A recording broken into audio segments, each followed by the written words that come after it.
Here. Eh. Okay. And this microwave. This one. Okay.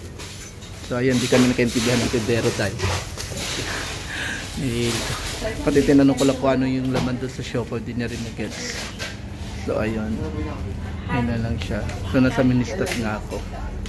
Kumain ako siopaw. Okay.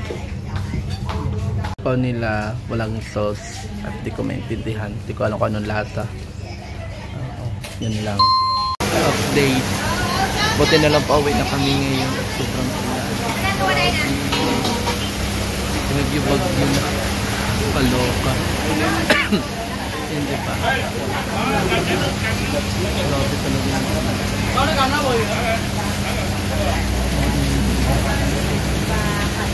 Yan lang. Maulan ngayong buwan na to siguro. Start daw ng June ang ulan dito. Sabi.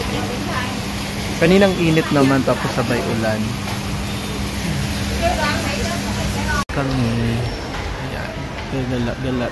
Tingin lang kasi nagpapalipas kami ng oras. So ayun. Yun lang siya. Nandito kami sa mall nila. Sila kasi pumapasok ako hindi. Kasi ano na yun. Hindi naman ito yung mga ano po. Wala lang. Bago lang kasi sila kaya. Mother care. Ito na yung binili ko guys. Ano. Parang kitchen tsaka yung ano. T-shirt. Ayan siya. Tapos ayun may Starbucks dun sa baba. Ito talaga yung favorite stuff namin para bilhan ng mga pasalubong dyan. Ayan. Ito lang kasi yung nakikita namin medyo mura-mura at saka yung ano, okay.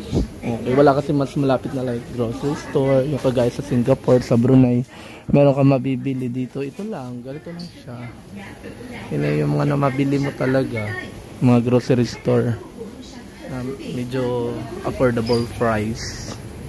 Yan lang siya. Tapos ayun, may dynamite, may coffee. Ito, Philippine meat. Ayan siya. Pero mahal din to dito. Ayan mo, yung binili ko is 14,500. Oh, yan.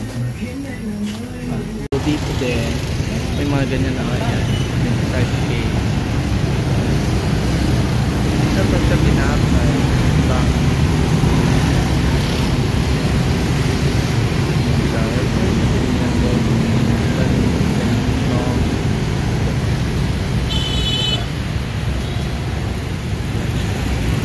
Street food nila Bali.